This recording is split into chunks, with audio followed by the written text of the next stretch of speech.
Prime minister اپنا دن کیسے گزارتے ہیں؟ کیا ہوتا کیا ہے یہاں پہ؟ کیا ہوتا ہے جہاں پہ ہم بیٹھے ہوئے ہیں یہاں پر وزیر اعظم ہاؤس میں تو ویسے ہی بہت پھونک پھونک کے چلنا پڑتا ہے، کیونکہ یہ وزیر اعظم ہاؤس ہے اور اس میں اس کے جو تقاضے ہیں، یہاں پر میٹنگز ہوتی ہیں، باہر کے وفود آتے ہیں، یہاں پر ملک کی ترقی اور خوشحالی کے منصوبوں کے حوالے سے ان کے اوپر گفتگو ہوتی ہے۔ آپ کا دن کیسے گزرتا ہے؟ یعنی آپ صبح کتنے بجے اٹھ جاتے ہیں اور کتنے بجے تک کام کرتے ہیں؟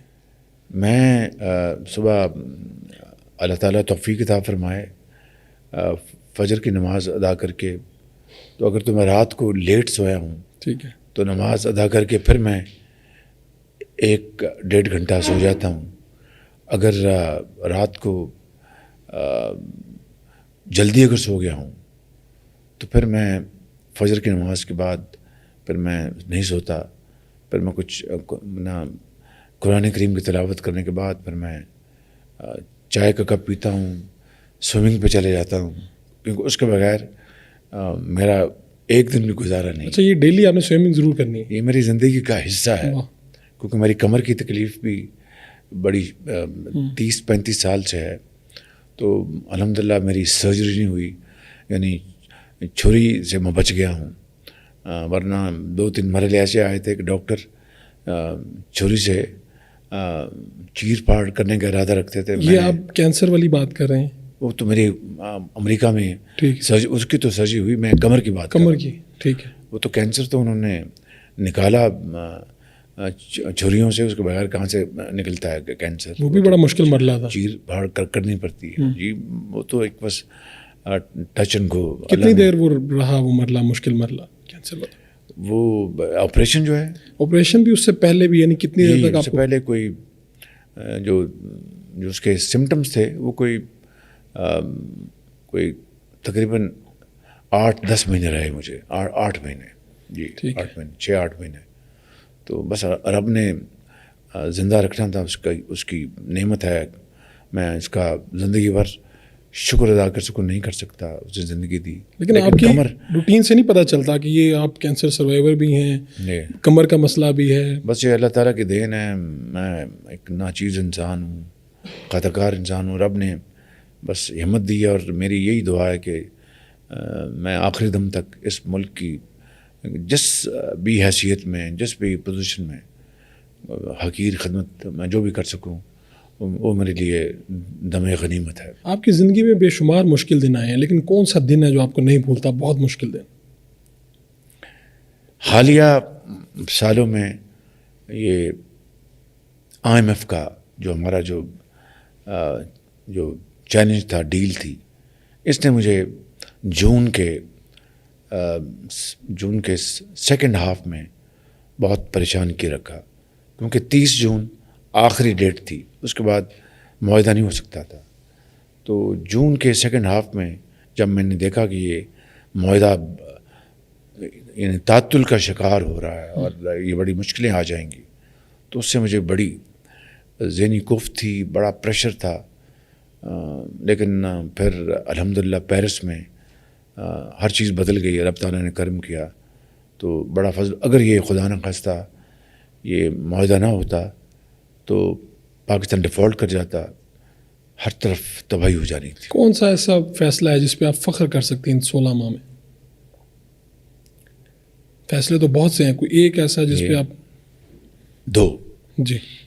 ایک کابینہ نے والنٹریلی فیصلہ کیا آج چند ماہ پہلے کہ وزراء اپنی تنخواہیں نہیں لیں گے، اپنے TAD نہیں لیں گے، اور بلٹ پروف گاڑیاں واپس کر دیں گے۔ تو کئی وزراء نے والنٹریلی اس فیصلہ کو قبول کیا اور اس پر عمل کیا۔ کسی نے شکوہ بھی کیا؟ شکوہ نہیں کیا، کچھ لوگوں نے کہا کہ ہماری سکت نہیں ہے، ہمیں آپ اجازت دیں کہ ہم تنخواہ لیں گے۔ میں نے کہا بالکل ٹھیک ہے، آپ کی مرضی ہے۔ تو یعنی ایک چھوٹی سی ایک سیمبلنس آف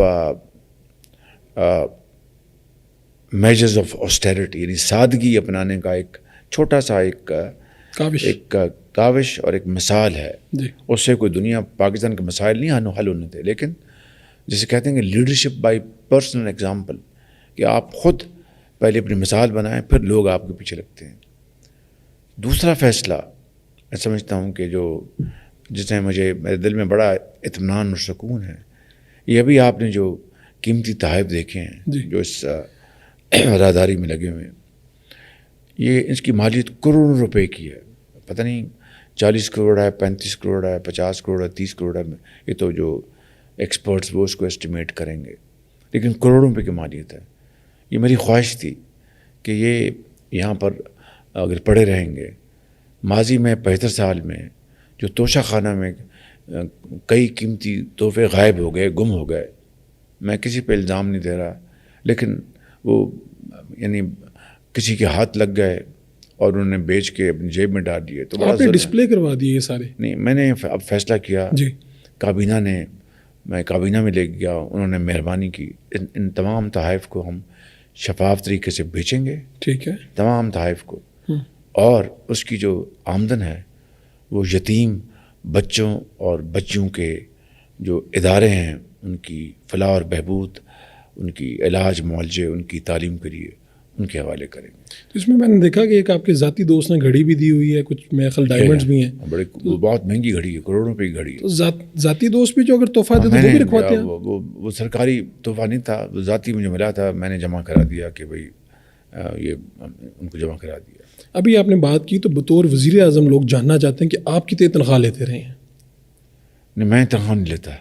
میں نے نہ بطور وزیر اعلیٰ تک کبھی تنخواہ لی، نہ بطور وزیر اعظم میں نے تنخواہ لی. بالکل کوئی تنخواہ نہیں؟ کوئی تنخواہ نہیں لیتا. وزیر اعظم جو اس کچن میں جی جو کھانا پکتا ہے میرا ذاتی، جی وہ بھی میں سرکار سے پیسے نہیں لیتا. میں اچھا، وہ آپ اپنی جیب سے برداشت؟ صرف سرکاری جو ضیافت ہے اس کے پیسے سرکار دیتی ہے. جب اللہ تعالیٰ نے اس قابل بنایا ہے، دیکھیں تو یہ کوئی بناوٹ کی یا کوئی پروموشن کی بات نہیں ہے. میں بڑی عاجزی سے کہتا ہوں کہ ہمیں رب نے اتنی عزت دی کہ پبلک کا فگر بنایا لوگوں کو خدمت کے لیے. تو جن کو رب نے وسائل دیے ہیں ان کو کیوں نہیں کرنا چاہیے، اور خاموشی سے کرنا چاہیے.